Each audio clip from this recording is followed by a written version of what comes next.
Member Antonio Watts.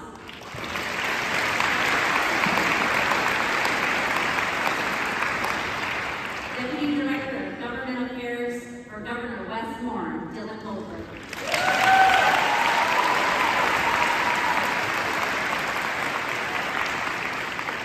As our representatives are fighting in State House tonight, we have representatives for Senator Katie Frykester, Jalen Lee.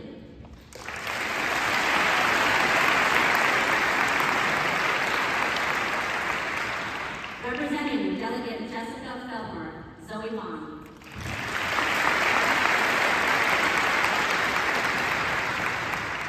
Also joining us, Councilmember Deb Young.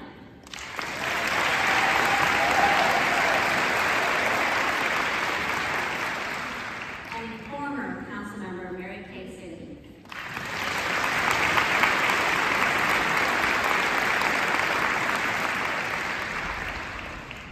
So let me first now introduce our panelists, and I'm going to start off with my boss, County Executive Ball.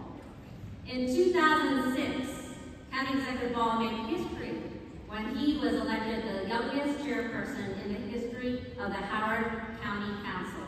He made history again in 2018 when he became the first African American to be elected Howard County Executive. Re-elected in 2022, Dr. Ball remains dedicated to ensuring our communities are safe, strong, and accessible for all. Howard County continues to be a regional and national leader as County Executive Ball continues to champion education, environmental conservation, the health and well-being of our residents, and investments in public safety and fiscal responsibility.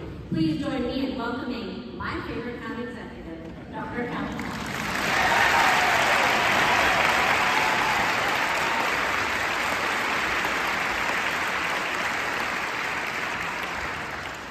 Good evening, and thank you for joining us tonight, and thank you for your courage.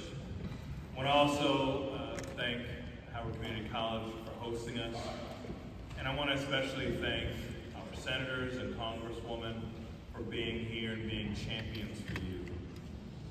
Since joining the Trump administration, Elon Musk and his Department of Government Efficiency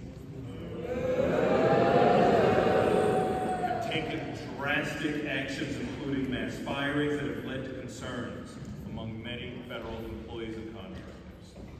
We know it's imperative that we act and swiftly support you, our residents, who are feeling the anxiety and uncertainty about your future. Federal workers who serve our nation with integrity and provide essential services to the American people here and abroad. But right now, you are under attack and understandably distraught. Together, we've held town halls, hosted career fairs, launched business resources, and more. However, we know that you are still experiencing the uncertainty about your future. I am so honored to join our congressional delegation tonight who are working around the clock in Washington to fight for you. We understand the mental and emotional strain that you're experiencing right now, and it is unacceptable to put our civil servants, our residents who make a mission to care and support those across our nation and world under this immense pressure. Please know that we are here for you. We're here to listen, we're here to understand how we can best support you during these tumultuous times. And we are also here to help you transform this economic tragedy into triumph.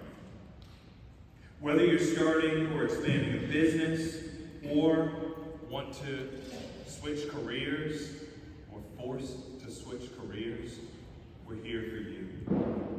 We know that many people are directly feeling the impacts, and we will see an impact on our broader economy.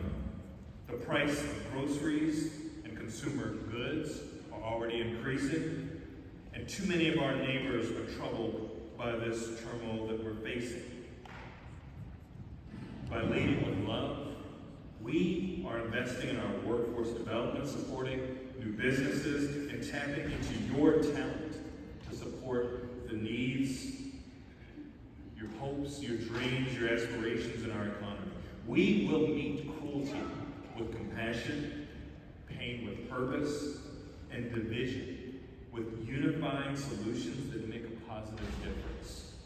At a time when things feel cold and dark and bleak, together we will reignite the blue flame of hope. Together we will fight for you. Thank you.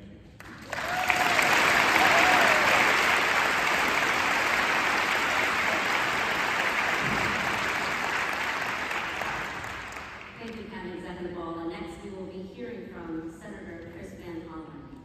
Following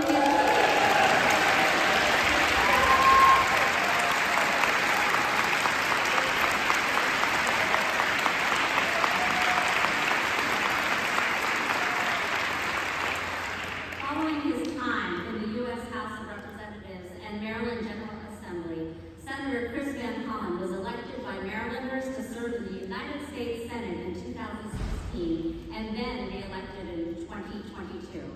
As Maryland's senior senator, he is committed to fighting every day to ensure that our state and our country live up to their full promise of equal rights, equal justice, and equal opportunity.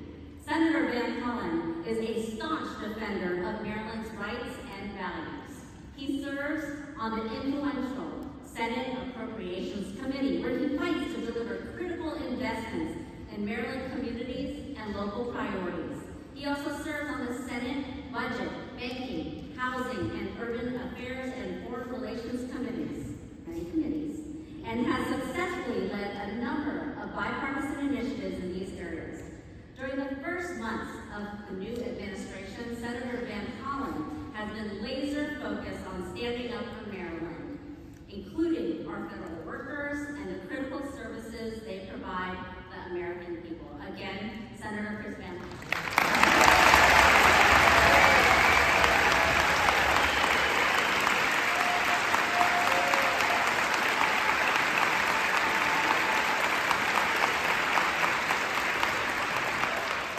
Thank you, and I'm looking around this packed hall and thinking to myself, number one, I understand why all of you are here. I'm also heartened by the fact that all of you are here, because you know, and I know, and we know that we are facing a clear and present danger to our Constitution, to our democracy, and to our country at this moment. So thank you all for being here.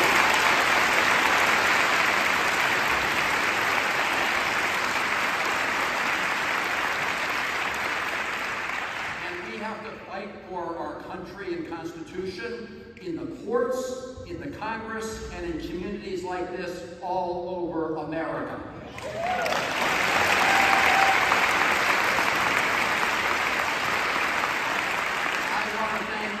Executive Calvin Ball for bringing us all together this evening, for his leadership, and for immediately reaching out to the Congressional delegation early on when we saw the great damage being done to our country, to ask how we could partner together to support people in Howard County, in Maryland, and in fact around the country. So thank you, County Executive Ball.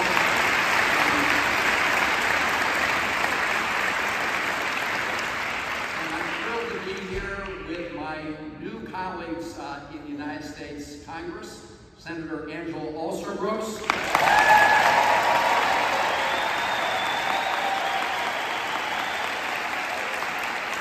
and Congresswoman Arb.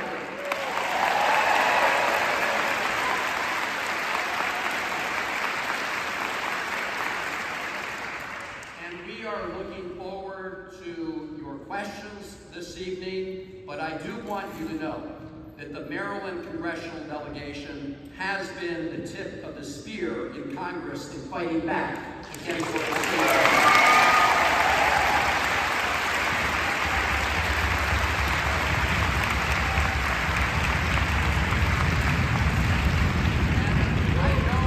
I know I don't need to remind you, but we all knew we were getting off to a very dangerous start in this country. when on the very first day of Donald Trump's presidency, right after he was sworn in one of his first acts, he pardoned individuals who had been convicted of bludgeoning and bloodying police officers on Capitol Hill on January 6th. And that has been followed by a barrage, an avalanche of illegal actions taken by Donald Trump and Elon Musk. And we need to fight them at every single juncture.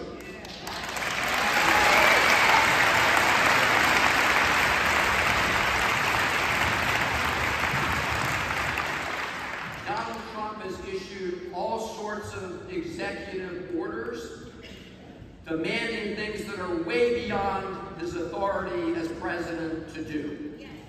He has also teamed up with Elon Musk to essentially take literally what Elon Musk described as a chainsaw to important services that benefit every American and to try to rig the government instead for people who are powerful and wealthy like Elon Musk. And so we need to unite to make sure that we stop this illegal activity at every point.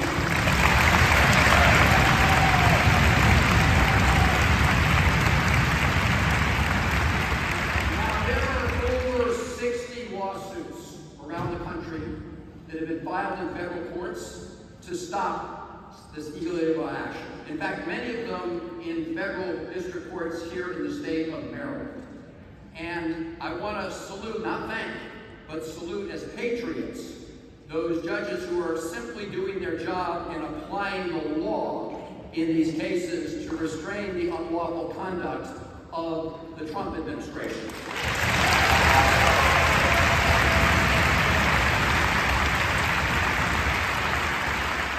Now, one of the biggest outrageous and illegal actions, of course, have been the efforts to dismantle federal agencies and to illegally fire thousands of federal employees.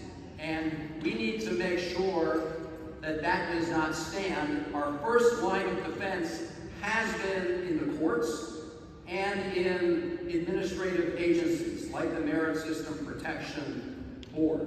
And your members of Congress have been working very closely with the lawyers in those cases, with the whistleblowers in those cases, to help make sure they have the information and evidence that they need to bring successful cases. And make no mistake, and you all know this, this has nothing to do with government efficiency. Nothing to do with government efficiency.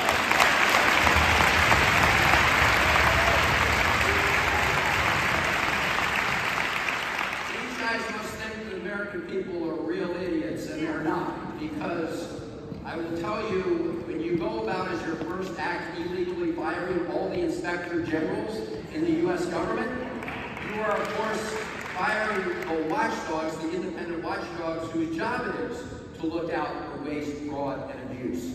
So when you fire that first line of eyes and ears, what you're doing is opening the door for waste, fraud, and abuse. And that is exactly the door that Elon Musk and his companies have run through. So I want to mention one other aspect of this, and then I know my colleagues are going to want to say a few words when we look for the questions. But one of the biggest lies, and I don't know how many people in this room are either federal employees or have someone in your family who's a federal employee. Thank you for your patriotic work on behalf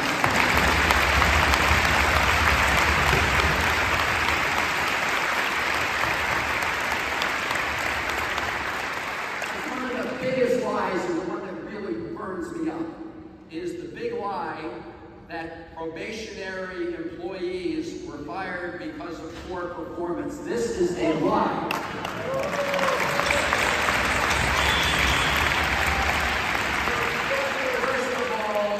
First of all, probationary employees has nothing to do with having done That is the term given to people who are either newly hired to the federal government or, in many cases, people who've worked for the federal government for a very long time and recently got a promotion based on merit to a new job. And I heard someone mention veterans. It includes a lot of veterans who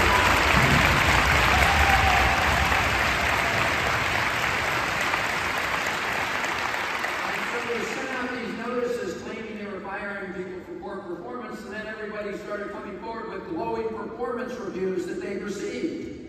So this big lie is catching up with them in the courts, but we need to not only fight them in the courts, we need to fight them in the Congress, and we will talk more about those efforts this evening. And finally, we need to fight them in communities all over the country. And that is because in the United States Congress, we will fight tooth and nail.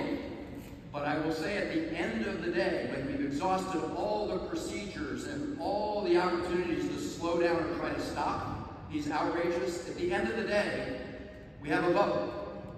And that vote outcome, of course, depends on who's in the majority. And Congresswoman Arb will tell you about a vote that just occurred a little earlier this evening. But we need to have all of you contact everybody you know in communities all over the country. If you're in a professional group or an association or whatever it may be, fellow workers, we need to make sure that our colleagues are not only hearing from Elon Musk and Donald Trump, but that they're hearing from their constituents from all sides of the aisle about how this outrage is hurting and damaging them. Because federal employees, of course, at the end of the day, the good work they do serves the American people. I don't have to go through the whole list of important jobs that federal employees do every day on behalf of the American people. But when they're shutting those employees down, they are harming the entire American public. And this is all, as you'll hear for this evening, part of a next step effort to provide tax cuts for very wealthy people by cutting services further, including cutting programs like Medicaid or Medicare. So all of us need to be on full alert and rallying. So again, I will close where I started by thanking all of you for being here, because you understand the clear and present danger that we are facing in this country. And this is a moment for all patriots to rally to make sure that we protect our country and that we provide help to those right now who are hurting the most in our communities and our country, and those who are being unfairly treated. So thank all of you for being great patriots here at this moment. And with that, I guess I'm turning it over. There's a melon in the White House. I need to turn it over to okay. I'll turn it over to you. Thank you all.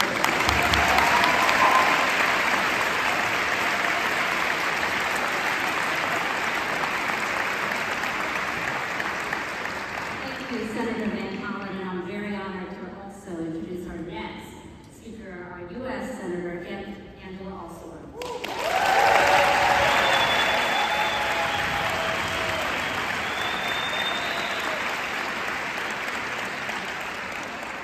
U.S. Senator Angela Alsobrooks is a lifelong Marylander who was elected to the United States Senate in 2024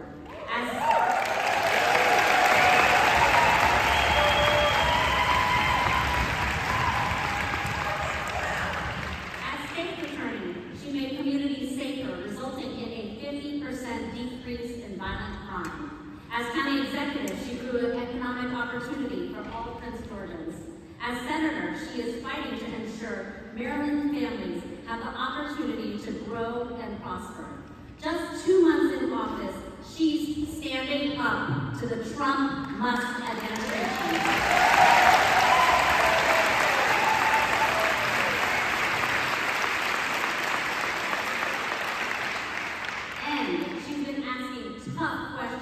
On President Trump's cabinet nominees. Senator Alsobrooks believes that hearing from her constituents is one of the most important parts of her role, and she looks forward to hearing from you tonight. And let's hear from Senator Angela Alsobrooks.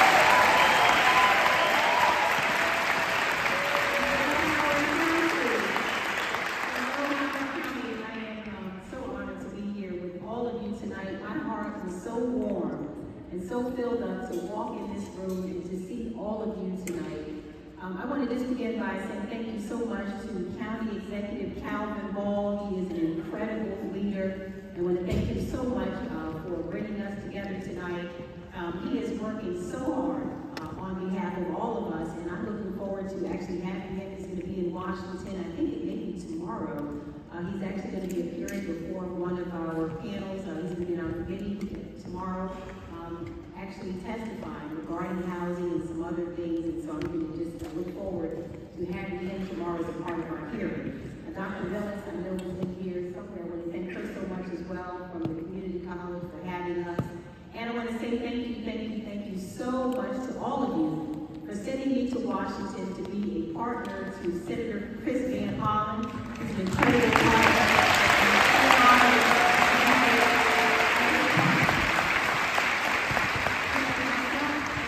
Congresswoman Arb had an opportunity this past weekend.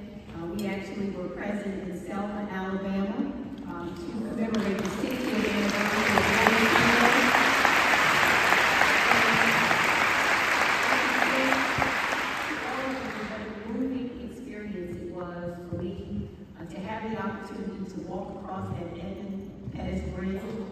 to learn for the first time, I've never heard this story before, that the people who were on the other side of the bridge, as those civil rights leaders who were in their 20s, mounting that bridge, were met with people who had poles that were wrapped with barbed wire on them. And it was so sobering for me to recognize the power of our democracy once again, and to say to each of you, I don't take the vote lightly, and again, I just thank you so very much for honoring me and giving me the opportunity to represent all of you in Washington, especially at a time like this. Now, we have had so far, I can't believe it's only been 2 months that we've been there. It's been quite a time. And, you know, and it reminds me so much, I am glad every day that I have the opportunity to fight for each of you. What I know for sure is I had the opportunity to travel all across our state. And what I know about Marylanders is that we all care about the same things. And I heard to a person, our concerns around economic opportunity really is the #1 issue, and heard so much about the fact that we all want to make sure that our families are able to experience the American dream. And that is why it has been so very distressing to be a witness to what we have seen, the unprecedented attack that we have seen, first of all, on our civil servants who are patriots, the men and women who go to work every day. Many of them not met them, because we have the real privilege of having our constituents here who have come in person to our offices to express their dismay about the witch hunt that has been conducted against federal employees. And this witch hunt has been one that attacks not only patriots and civil servants, but we should be very clear that the real attack is not just on those employees, but on the people that they serve.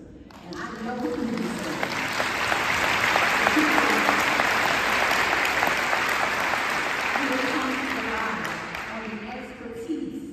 Of our federal workers, the expertise that allows them to administer Social Security payments, the men and women who are in the National Oceanic and Atmospheric Administration who are in control of the Weather Service. We think about those who provide benefits to our veterans. And by the way, a third of all of our federal workforce is comprised of veterans. And so we think about how callous and how heartless it is the attack on our civil servants, many of whom are veterans, absolutely.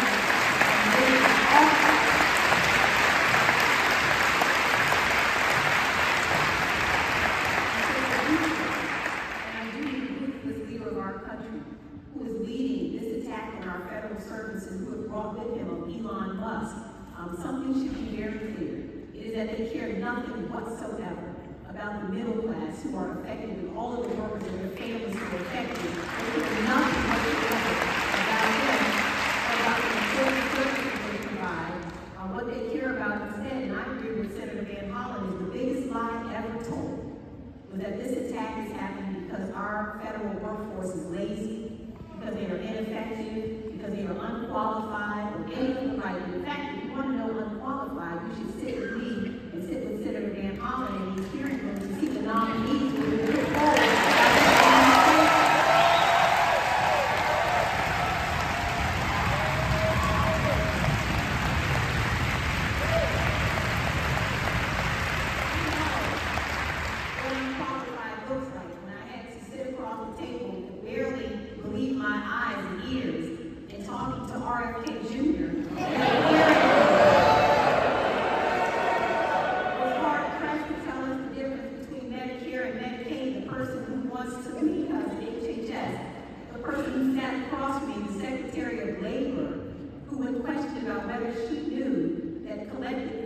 bargaining agreements were binding legal agreements, she told me she was going to have to check with some people.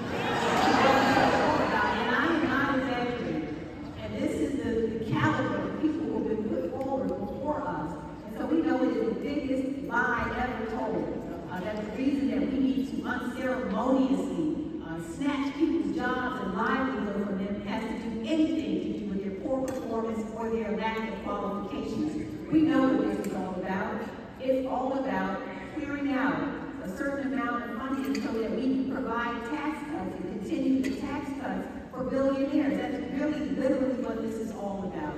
And you know, and we continue, and I agree with a horrible takeover of our government, and we continue to see the evidence that tells us that we all ought to be holding on to our pocketbooks and our wallets. Every time they talk, I think we should hold closer to our wallets. How many of you heard Donald Trump last week tell all those lies about Social Security? About the people who have been on it for 200 years old or whatever the string of lies he told. And what that said to me is the Social Security Administration is next. There's a reason why Elon Musk has been unleashed to go throughout and to gather our critical data and information that he has no business access, and none of us have done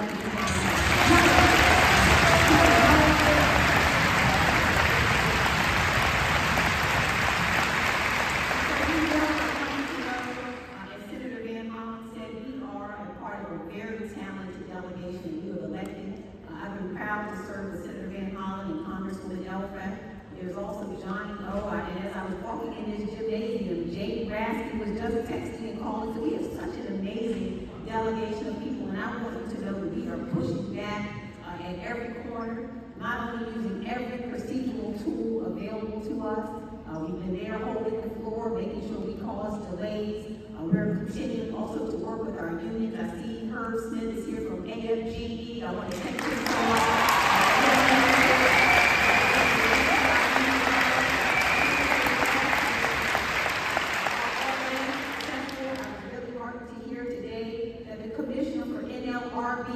Was reinstated today.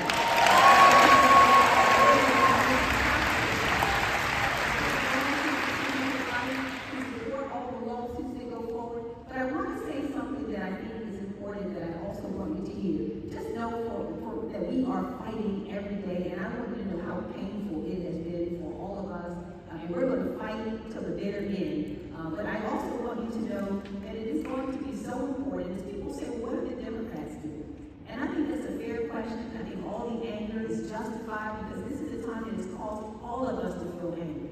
But I think it's also important to recognize that there are some Republicans who, if they were of good conscience, and I know that there are a number of them who are, they would speak up in this moment as well. You know, I'm reminded of Dr. Martin Luther King's words when he said the ultimate tragedy is not the oppression and cruelty by the bad people, but the silence over that by good people.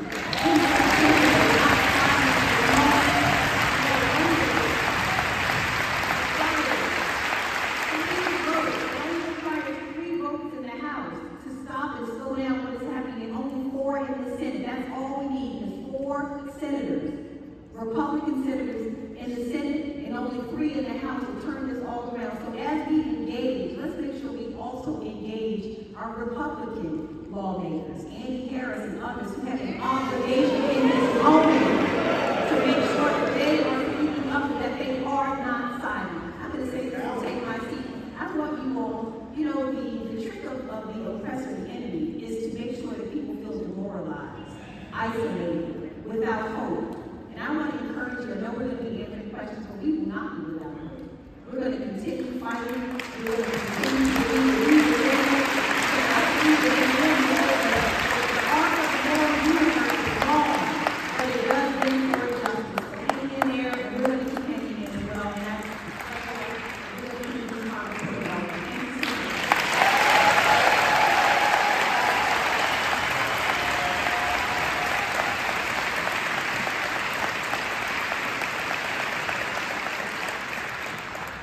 Thank you, Senator Alsobrooks.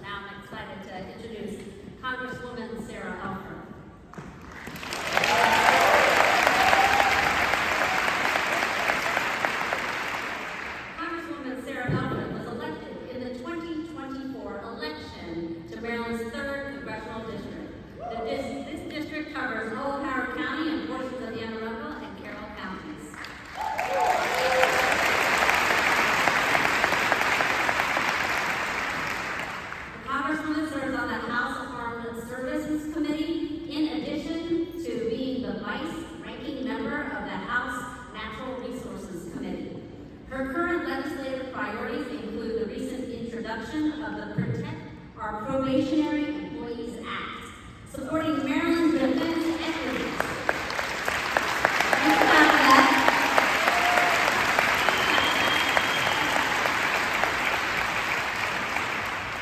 As well as serving as co-chair of the bipartisan Congressional Chesapeake Bay Watershed Task Force. Let's welcome.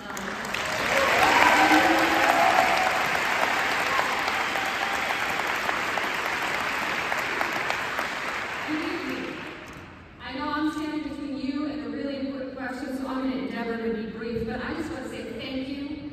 Thank you to my colleagues for being here, and our county executive. Thank you to the community college for opening your doors. We had a moment when we had so many more RSVPs than we had seats, and yet we found a solution, and the folks watching at home, thank you. Let me just take a moment, and it's been said that we can't say it enough. Thank you for showing up. Thank you for digging deep. These are scary times, these are anxious times, these are unprecedented times. But apathy is not an option in these times. So thank you.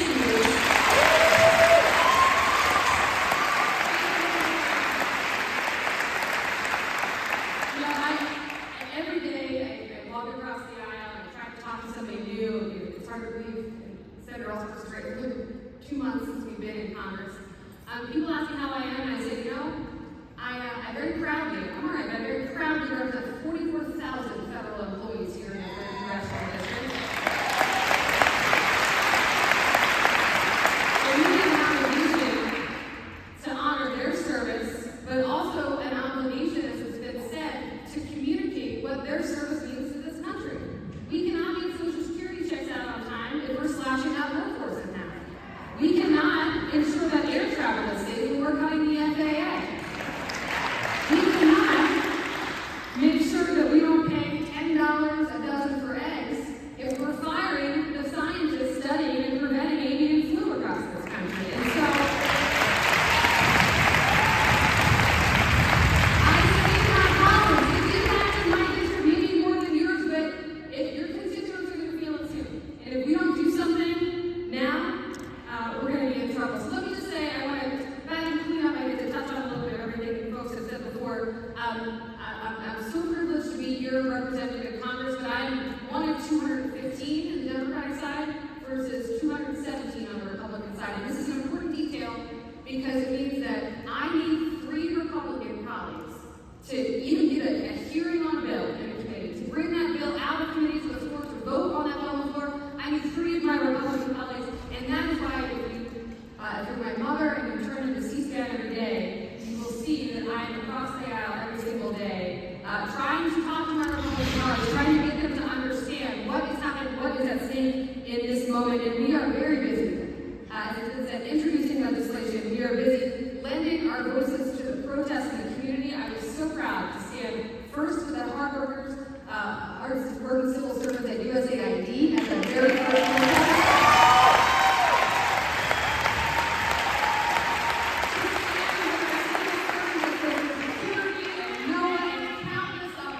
We are standing with you.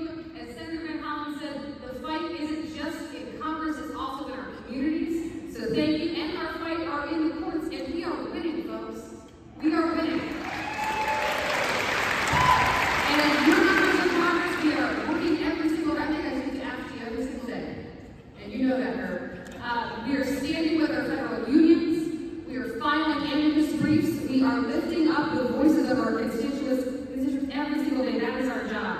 Let me just tell you, Senator Van Hollen, I was almost late to this because we had a couple votes on the House floor today, one of which is an unprecedented continuing resolution. Now, we have never had a year-long continuing resolution for our Defense Department in the history of Congress. And folks, let me just tell you a little bit about what my colleagues put into that continuing resolution. They slashed for 32,000 low and moderate income families housing support. They slashed food security programs for our senior citizens. They slashed protections, health protections for our veterans who are exposed to burn pits. And all along, there is nothing in that continuing resolution that respects Congress's constitutional duty of the power of the purse to appropriate those funds. Because you talk about civil servants, but folks, this president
as it's been said, it's about making room in the budget at the sacrifice of hardworking Americans to pay for tax cuts for billionaires, and that is why I'll be voting no.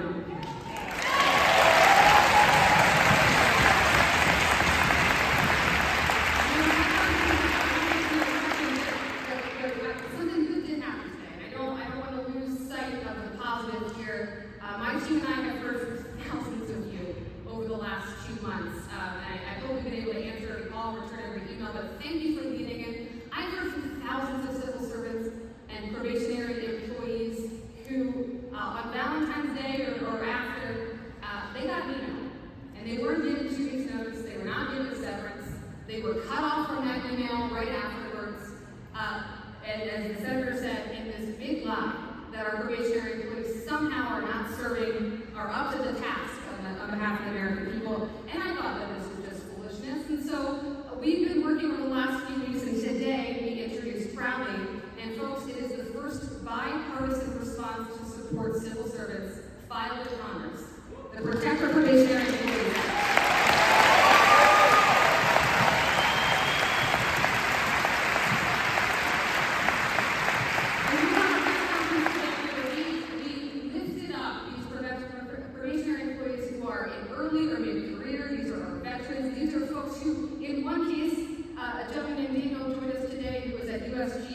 He was 1 day away from ending his probationary status. 1 day away. That is not respecting our civil servants who support our communities. And so our bill, we filed it this morning with 2 Republicans. I'm happy to say, as I was walking out of the Capitol today, a 3rd Republican has joined because they understand.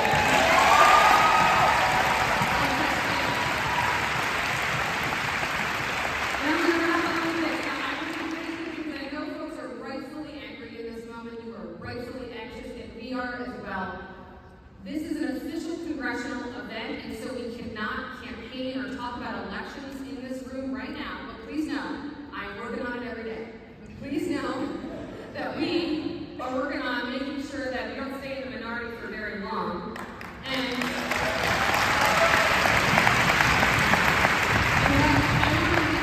Senator Van Hollen said, because in Congress and the courts and in the community, and that is where you come in. Because I need you to feel, as Angela, not demoralized in this moment. I need you to feel empowered in this moment. It is on all of us to have the difficult conversations with our family and with our friends who live in districts and communities that do not look like ours, who are represented by members of Congress who do not vote like us, because we just need freedom. So I'm asking you to dig deep, to have those difficult conversations, to make sure that our colleagues hear from the people that they serve so that we can continue to make the progress that started this morning. And I'll end with this. Senator Alsobrooks mentioned that we spent the weekend in Alabama. And it was an incredibly formative experience crossing that Edmund Bridge and retracing the footsteps of so many brave and courageous young people who showed that this country is resilient, who showed that it's the people, not just in Congress, but the people in our communities who have an obligation and responsibility and an opportunity to ensure that the promise of this nation lives up to its greatest ideals. And so thank you for leading in and participating tonight. We cannot do this alone, and I'm so, so grateful to represent this district and each and every one of you. Thank you.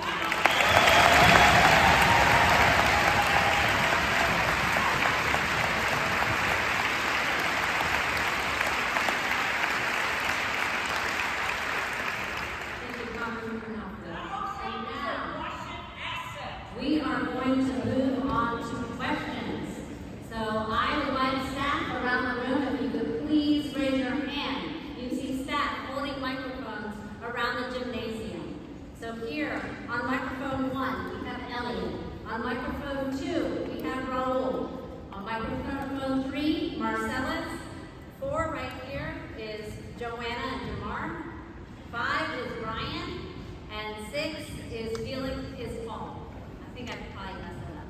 But so regardless, you know the numbers, and that's relevant because they'll be turning on the microphones. If you have a question, please make your way to them into the aisle, and they will take your question, and I'll be going from section to section.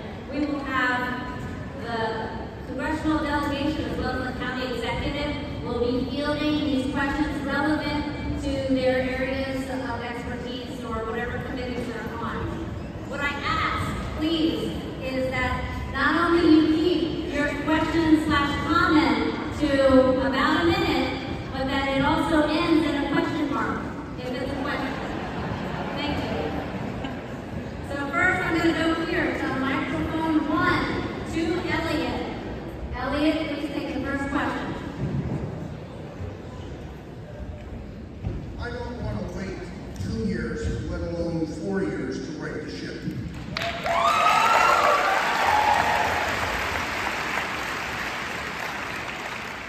Can anyone on the distinguished panel tell us where can we get information to find the 2 or 3 or 4 seats that are weak and can be flipped so that we can do something in the short term?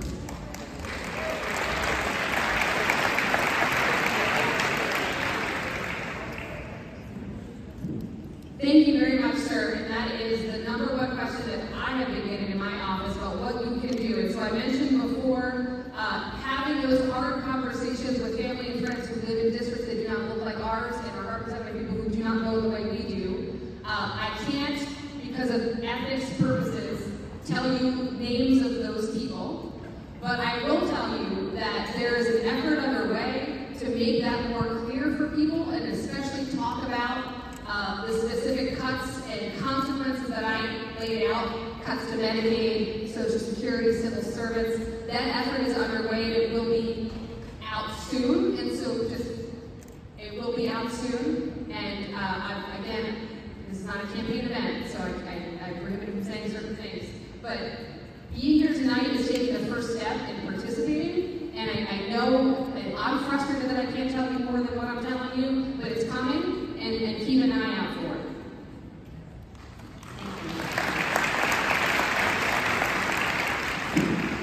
So very briefly on the Senate, as Congresswoman Arb said, we can't get into many details here, but I would just encourage everybody to go look at who's up this time. And in addition to trying to win additional seats, because we have 4-seat margins, Senator Alsobrooks said, against us right now in the Senate. We also have some of my Democratic colleagues who are very tough re-election races, and so obviously they're going to need help because this is both a matter of protection and addition. All right, so, but please, it's an important question. A lot of this information is out there. We can also try to provide it through other means, but not in this official campaign. Thank you. We're now going to Mike 2, Roll. What are each of you doing to prepare to help veterans who are negatively impacted by these mass layoffs? That's an excellent question. We've already had one career fair. We're having another career fair here on the 8th, April 8th in the evening. The last career fair had about 600 people. We brought in more than 50 different employers, and we're also, for some veterans who want to start their own businesses, we're repurposing some of our resources from our Economic Development Authority. Please reach out. We have, again, a lot of these people around have business cards. Reach out. We will work with you. Whatever your situation is, whether it's trying to get another career, starting your own business, or frankly dealing with some of the challenges of your livelihood today, we have resources that will work with you. So we're dealing with a president and administration that does not respect service and not respect sacrifice. And that is one of the big challenges that we're facing in this moment. As we've said, as you know, so many of the federal employees that were probationary employees that have been fired have been veterans. So we're sort of approaching this from 2 angles. Number one, we are fighting to try to make sure all of those people are able to return to work. And there have been orders by courts in California and the Merit System Protection Board to do that in certain agencies, and we're working to expand that to cover everybody.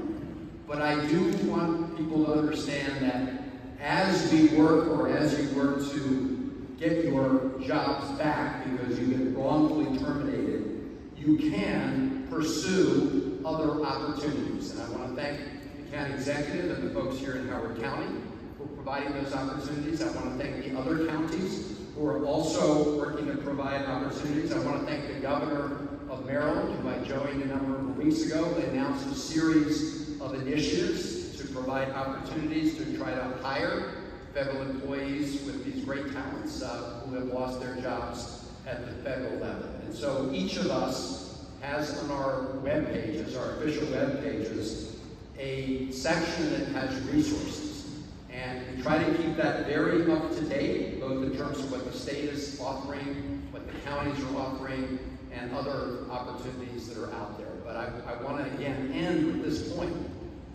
You can pursue those other options, and by the way, when you're wrongfully fired, unemployment insurance is also an option to keep sure that you can have an income for your family.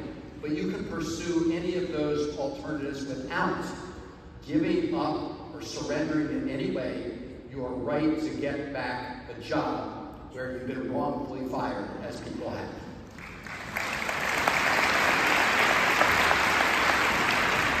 Now, going to Mike 3, and for the sake of the live stream, I'll do my best to repeat the question. Mike 3. Hello, thank you all for being here this evening. I guess before I mention my question, I just wanted to say thank you for voting no on that CR. Please continue to vote no on the CR. I think that this is a really meant for this question because we know that education is such a valuable resource, both in understanding what's happening to you, but the impact that you can have on the world around you.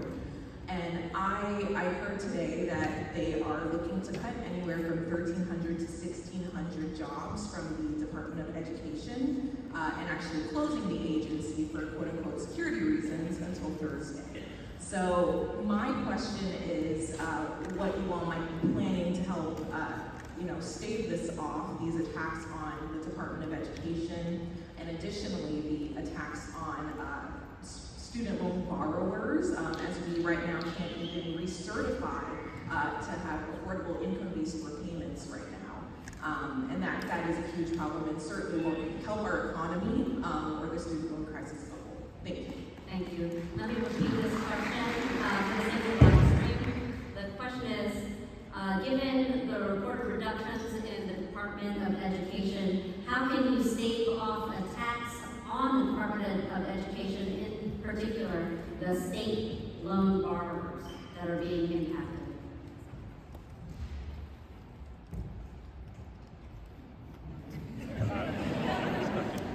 Right, there we are.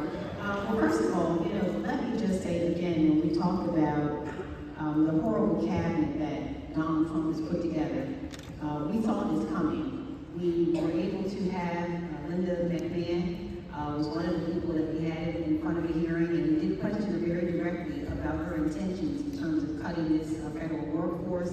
And this is what we're seeing in spite of them representing to the contrary.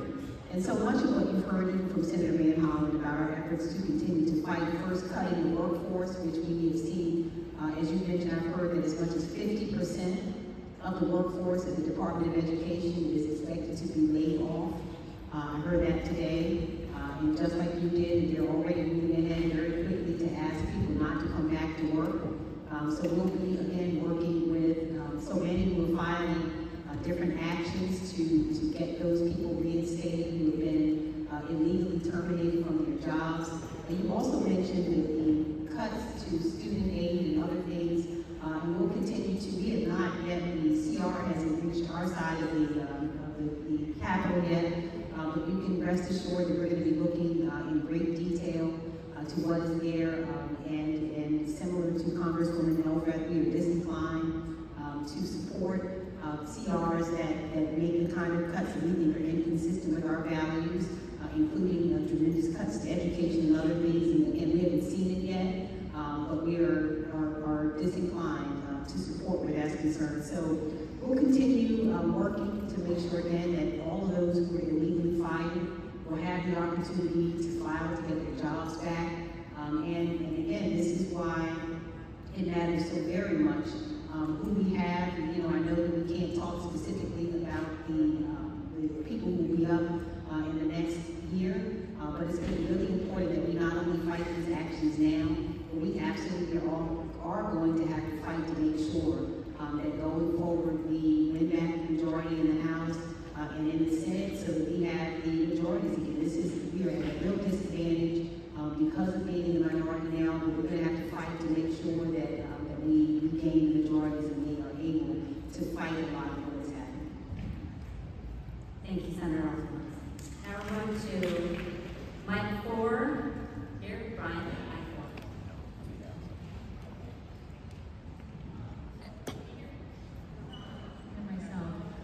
4. Okay, there we go. So my question is, one, I want to make a comment that I'm very excited and renewed hope to see so many people here tonight. It really represents that we, no matter our party, are standing up for democracy and protect our country. I'm a daughter of a veteran, a granddaughter of a veteran, a great-granddaughter of a veteran, so veteran rights are very important to me. And my question is, it's kind of threefold. One, if they're coming after the veterans' jobs, are they coming after the benefits next? Benefits that a lot of disabled vets depend on monthly to live on. Are there any guardrails in place to protect those? My second question is, we all want efficiency and we want our tax dollars to be used in the best interest. Our tax dollars funds science, and our tax dollars funds these social programs that Elon Musk has decided to attack. So my question is to our representatives, how is it possible that someone that has been one of the biggest recipients of government contracts determine what efficiency and what's happening? How are there no guardrails in place to protect it? I'll repeat that for the sake of the live stream. The first one is about veteran benefits. So if they're coming after veteran jobs, are they coming after veteran benefits? And are there guardrails to stop this? And the second one is, how is it possible that someone who is the biggest recipient of contracts is actually running DOJ? Thank you for that question, and I agree with every single one of your sentiments. So first on veterans, I mentioned the CR that I just voted against includes cuts, the advancements made under the Biden administration to support veterans who've been exposed to toxic burn pits. This CR cuts that funding and that support, which is atrocious. Let's just be very clear about that. Now, it's also, we're all putting two and two together in this room. The president can say every single day that he's not going to cut Social Security benefits, but if he slashes that workforce by 50% as he has claimed he will, who is going to file that paperwork? Who's going to cut those checks? Who is going to make sure those appeals are heard? And so we are going to see a reduction in services, regardless if he doesn't swear up and down, he's not going to touch those benefits. And so that is why we are giving voice to this, and to the education question. I couldn't agree with you more. That's why we have to humanize these cuts. They cannot be lines on a budget spreadsheet, folks. We have to tell these stories every single day. Students with special needs and people who are fighting every day to repay their student loans, veterans who have served this country, who deserve our support in return. We have to humanize these things every single day, and that's where we need your help. Your second question, y'all, we got rid of the spoils system in 1883 for a very specific reason. Because cronyism and corruption led to an incredibly inefficient, unfair, and unjust federal government. We learned that over 150-ish years ago. And so that's why we have protections in place for our civil servants. That's why we have anti-corruption protections in place. And that's where I need our Republican colleagues to see the light here. To see that if DOJ cuts the FAA that's responsible for regulating half of his industries, that's a conflict of interest, right? We all know that. But we need our Republican colleagues we're shouting from the rooftops every single day. But that's why we need every single person in this room to continue to tell those stories, those stories to people who don't live in our communities as well. So that's what we can do together. Thank you.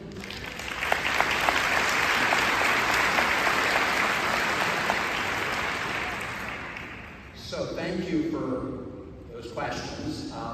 First, let me just say amen to what Congresswoman Arb said with respect to the continuing resolution and the cuts that it makes to important veterans' benefits. The other point is, and Congresswoman Arb made this as well as Senator Alsobrooks earlier, in order to be able to provide these important public services that benefit the American people, you need hardworking federal employees to do the work, right? If you cut thousands of people from the Social Security Administration, who is going to make sure that those benefits get out the door? That's what those employees do. And when you're talking about things like Medicaid, they're not only talking about cutting the number of individuals that help provide Medicaid, they're talking about cutting deeply into benefits, which do support and help the health care of over millions and millions of people around the country. Now, as to what I call the most corrupt bargain in American history, and that is what we're witnessing, is the fact that Elon Musk spent $280 million to elect Donald Trump, and Donald Trump has turned around and given him the keys to the federal government, which is why, again, it's important to underscore this has nothing to do with efficiency in government. All of us will look to find ways to save the taxpayer money and deliver public services. What this is all about is rigging the federal government for people like Elon Musk. And if you don't think that that's true, ask yourself why they would just shut down the Consumer Finance Protection Bureau.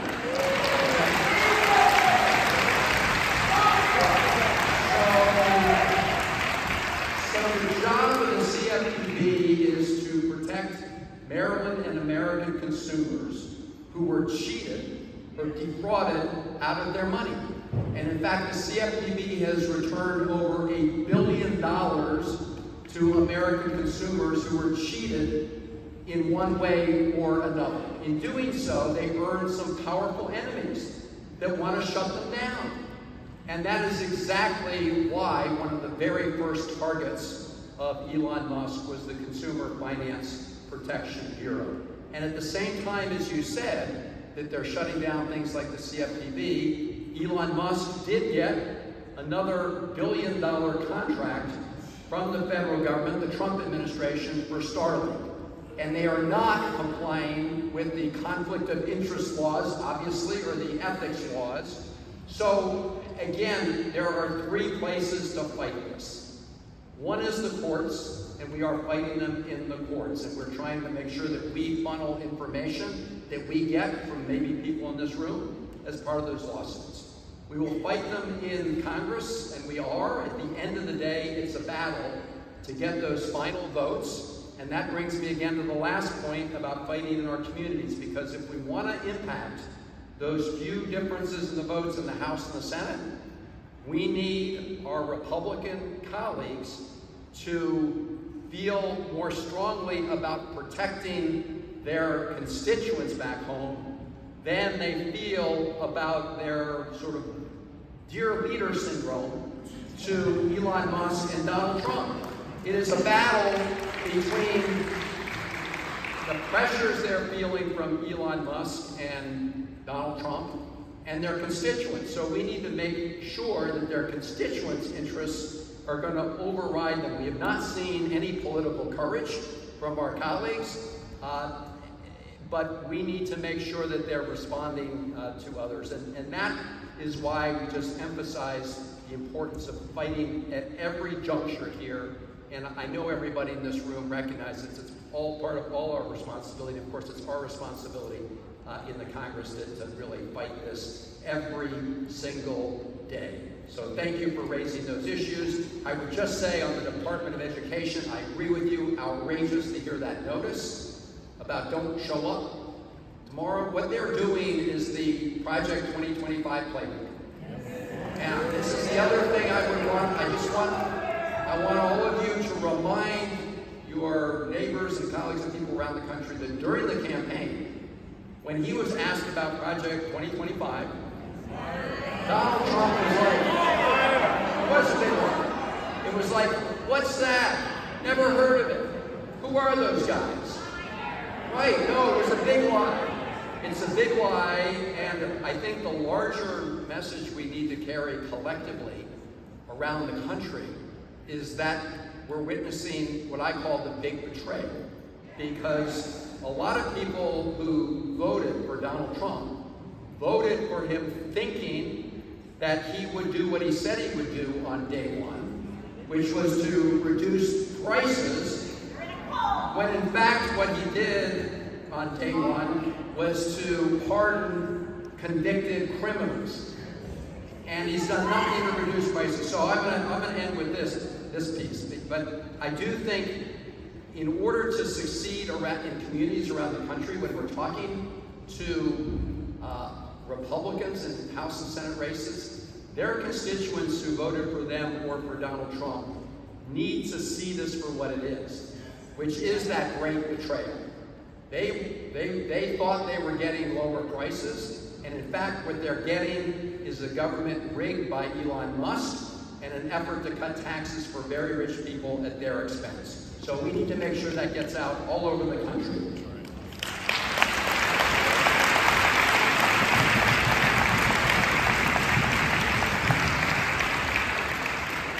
Microphone 5, tomorrow. Microphone 5.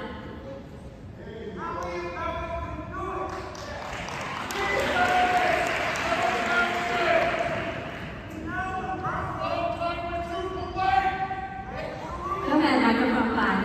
Go ahead.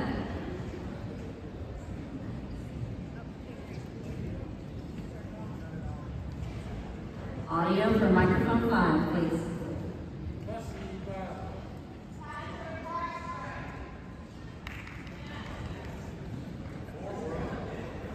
Okay, we will come back to microphone 5. We are going to microphone 6. Paul.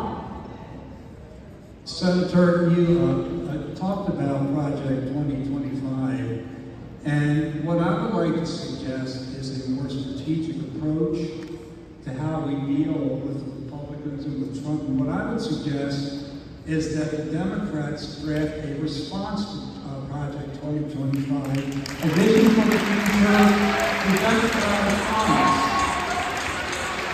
And what I'm suggesting is take a bunch of smart people and take all those outrages and let the people know where you stand on the issues. And then if you were to do that type of document, it would be major news. It would be on NBC, at CBS. And I think that it could really become your party platform. But I think, right now, a lot of, and I don't mean this disrespectfully, but I think a lot of representatives are talking at Trump. But I think this document would present to the American people what the Democratic Party stands for. It doesn't have to be 900 pages, it could be a 50-page document. But right now, I think the American people want leadership, and I think if you were to have a platform of that nature, I think it would really be helpful. And not only that, I think everybody would be speaking off, singing from the same hymn book. So, I know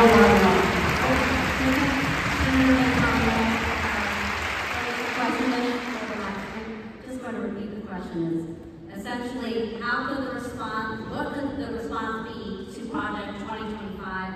How can leaders document this to represent opposition to Project 2025? So no, I heard you, and I agree with you. It's not enough simply to attack the Republican plans. It is important that Democrats rally together behind a positive agenda. I will say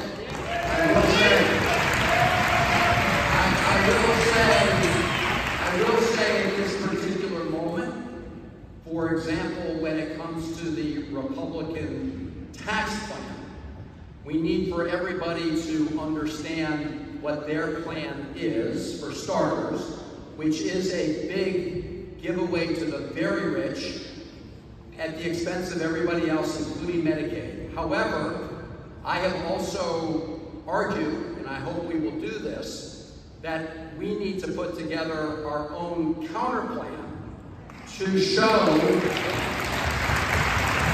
where we stand in terms of providing, and we are working on this plan. It's always going to be a challenge to get, all the Democrats in the room to agree, but we're working on a plan to not only demonstrate that their plan is for the rich at the expense of everybody else, but that we have a plan for working people in America that recognizes all the challenges they're facing right now, whether in terms of healthcare costs, childcare costs, and trying to make sure that we have a tax plan that works for working people rather than a tax plan that is in it for just the very rich. So I agree with you, it's going to be important to have alternatives, but we also need to spend the time necessary to show how bad their plan is. And then we need to provide a clear alternative. I agree with that, Corinne.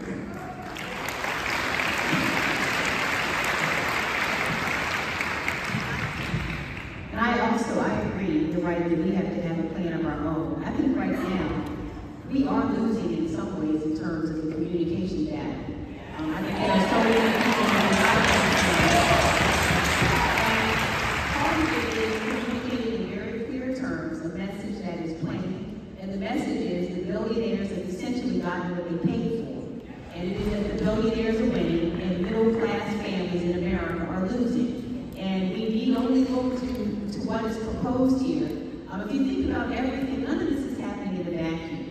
We think, for example, about the fact that what we're seeing right now is prices are going up in every respect. This is not at all what was promised. Everything from groceries, and think about these tariffs that have been pushed now, the tariffs that will most certainly see not only increasing the cost of groceries and housing, we're going to see lumber, we're going to see energy, all of these other prices that will directly impact and will be balanced on the backs of middle-class families in our country.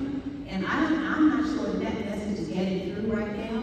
But we're hearing the great lie about the fact that these efficiencies are somehow saving all of us, when the truth of the matter is they're harming every day American families, middle-class families, other families who can scarcely afford them. So the messaging, I think, is a part of the problem, is that somehow we have ceded to the Republican Party that they care more deeply about the lives of everyday families like the one I grew up in. I had a father who is a new car salesman and a mom who's a receptionist. But somehow we cede that over to the Republican Party that they care more about the lives of everyday people, and nothing can be further from the truth. So I think we're going to have to really continue messaging very effectively about the fact that these billionaires are running roughshod across our government, that all of these cuts and such that we're seeing have nothing to do with efficiency, because we all care about efficiency.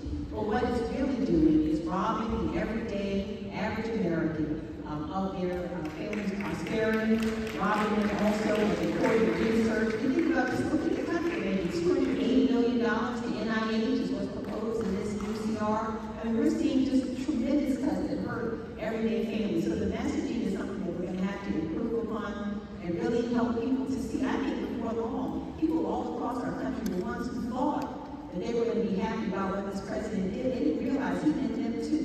When he's cutting in red states, he's harming so many. Cuts to USAID is hurting farmers.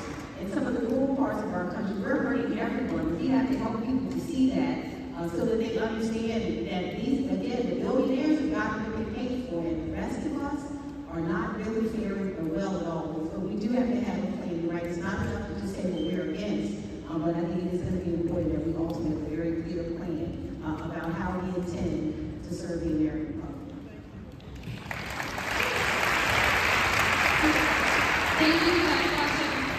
We talked about 2025, folks. Just a retrospective of 2024. Our side spent $1 billion saying, look at Project 2025, this is what he's going to do if he's elected. They spent $1 billion saying, this is what we're going to do if we're elected. And yet, 1/3 of the American population voted for the president, 1/3 did not, and 1/3 felt underrepresented or not heard enough that they did not vote. And so I couldn't agree with you more, sir, that we need to make sure that we're talking about what we are for. And I'm telling my leaders in the House every single day that we need to be for, particularly the affordability crisis that far too many people in our communities and across this country are facing.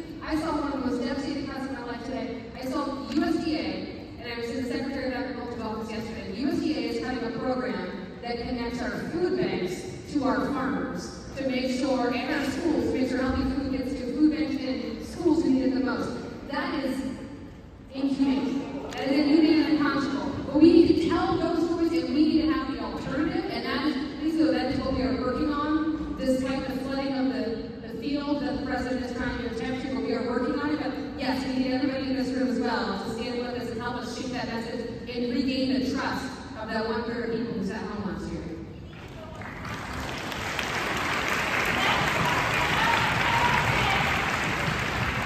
I just want to echo the importance of having a compelling message. However, we are seeing so many people, and that's why tonight is critically important. So many people who are suffering in silence, who are thinking they are the only ones who are going through these challenges, wondering how to put a roof, keep the roof over their head, food on the table, and we know what their plan is. Flood the zone. Have in 2 months approximately 100 executive orders, hoping really only to get about 10 to 15 passed. However, we have to defend in the courts, in the communities, in the Congress, against each and every one of them. And I just want to publicly, because I know we're going to keep listening, again, thank our congressional delegation, because I know they're working 24/7. They are defending our democracy, they are defending our rights, they are playing offense and defense, and we have to come together to make sure that each and every one in this audience and throughout knows that you are not alone. We're standing with you, and as we craft this compelling message, we are going to craft it together, fighting for our future.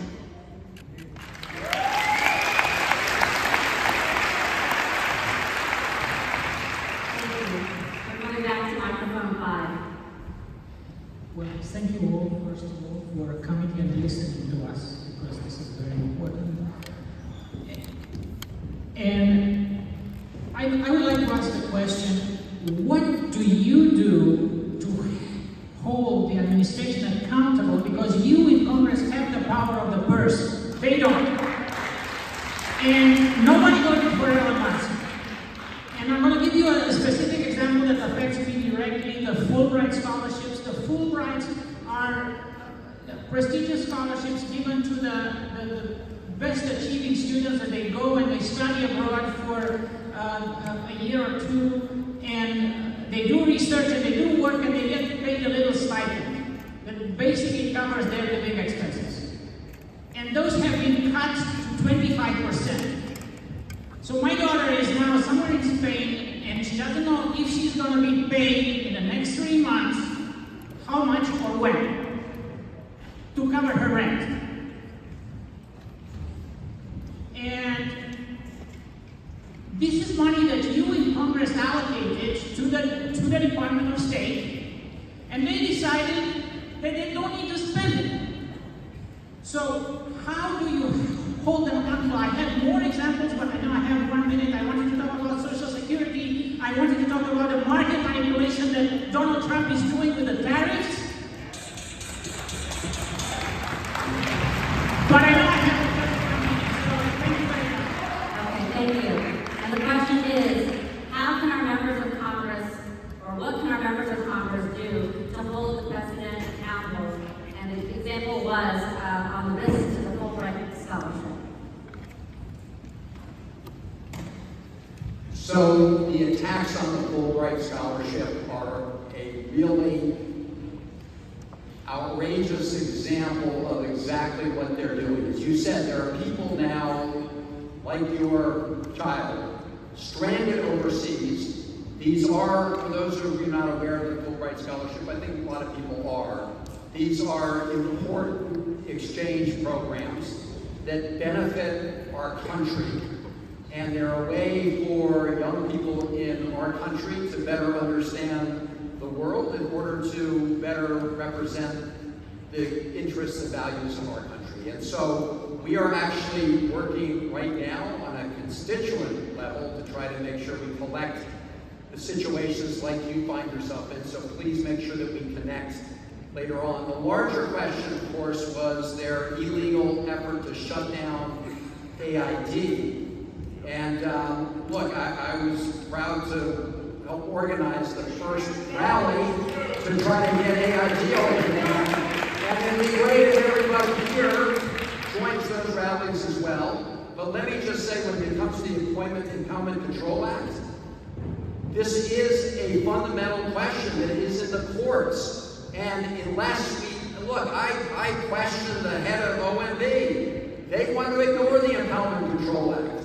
They openly admit that they're going to ignore it until, number one, of two things happens. Number one, the courts step in, and this is a big issue in a lot of these cases, or our Republican colleagues wake up to the fact that they are shredding the Constitution and shredding Article 1.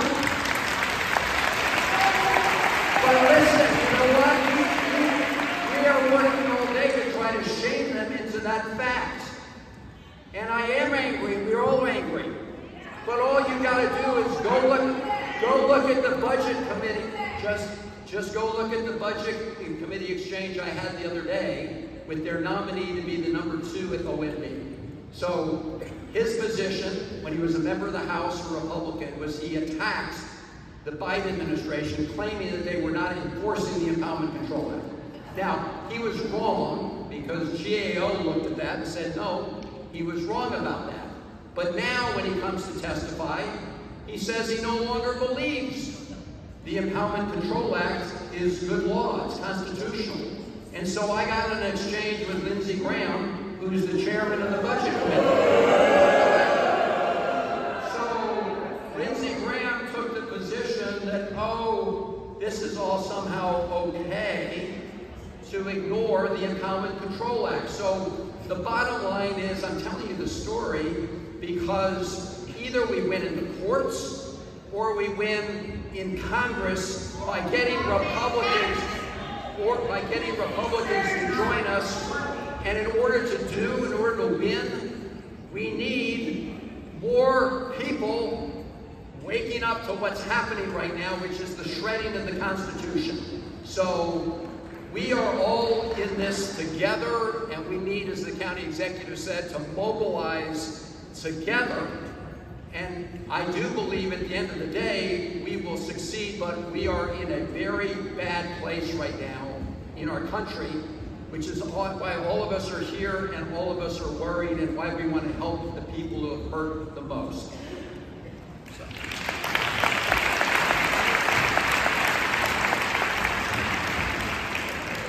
We are taking one more question from microphone 1. If you are in line right now, please, already we have staff that are located all around the gymnasium that have business cards.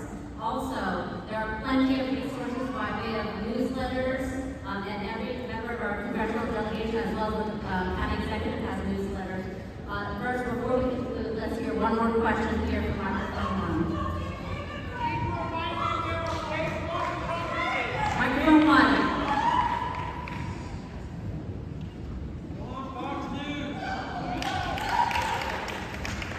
Thank you all for coming out tonight.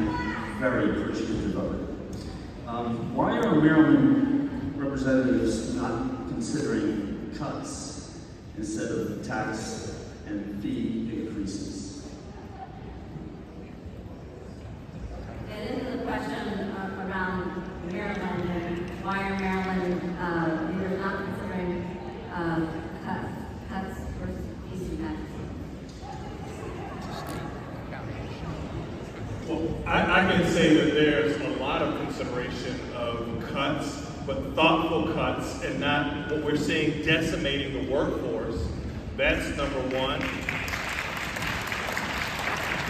Number two, what we're seeing with Elon Musk and some of these Trump decisions is they are hurting our economy. So what we saw is initially at the state level, a $3 billion deficit could balloon to 2 to 3 times the amount. And so I think we can't just cut our way out and impact people's services. There's a way that there needs to be a balance, a thoughtful approach, and I hope that everyone will continue participating in the process, talking to our friends in the Maryland General Assembly on what is the best balance to ensure that we keep these services that we need, because unfortunately at the federal level, under the Trump administration, there are going to be more cuts to services that are critical to our livelihood.